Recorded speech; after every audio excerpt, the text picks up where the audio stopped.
Flower stresses it's important for us to get to know these traits because we are in the Aquarian age. And we need to use these traits, develop them, because they will have a great deal to do with our own spiritual unfolding. So there is at this present moment this overlapping. We're not under the direct focus of the stream of Pisces or the stream of Aquarius. So we need to understand the traits of both and work with these and try to understand their role in our lives. In the Aquarian age, the word is not man or individual, but it is others. The keynote is transmutation, to change or alter in form, often rising to a higher level. For Flower, transmutation also has the idea of transcendence, rising above ordinary limitations, going beyond the daily concerns which concern all of us every day, learning to connect with something greater than ourselves. In this time, as she showed in the video, the rocks, the barriers, can you see many barriers in the way with how the world is going now to how we expect it to go fully into the Aquarian age? We're told as we move further into this age, we will know the great, great power that the age brings. It involves higher consciousness, going beyond our physical constraints that we're used to in the past.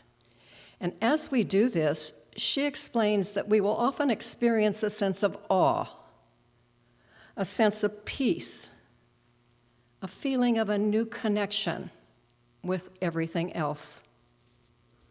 The Aquarian individual, unlike the Piscean individual, is one who does not concentrate so much on one person, but on others.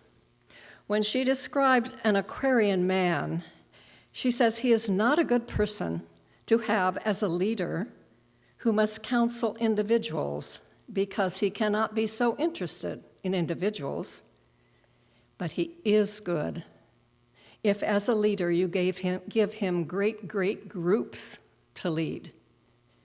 That's his strong suit. That's where his strength lies. The Aquarian symbol is a man with a jug of water turned upside down, flowing out. To Flower, this is not water, but powers. I quote her, "To me, this does not mean actual water, but rather powers, because water spiritually refers to the astral body, the astral world, the world of our emotions, to its qualities, its velocities, its gifts and its graces. So the Aquarian person is an intuitional person, and she says if that soul is a pioneer of this new age, that person will also have extrasensory perception.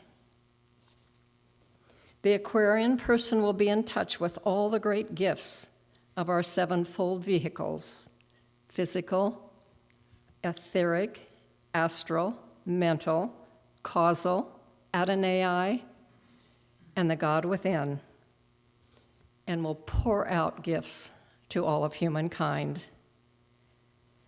She reminds us, as she did in the video, to always remember that the plan of the hierarchy for our world is an Aquarian world where we're all one.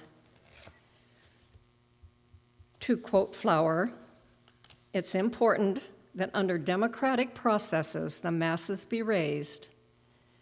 The most primitive, the poorest, the most ignorant, the most diseased of humanity shall be thought of and loved and brought into a higher state of being. There are many, many factors that enter into this change of dispensation from the Piscean to the Aquarian age. Flower explains, and I quote, "Socialism has as its bedrock many, many good seeds, that are divinely inspired by the hierarchy. But will it come about under democratic processes or under the left-hand path of atheism? There are those two forces now, democracy and atheism, during this overlapping period of the two ages. Which one will be carried out in the new age?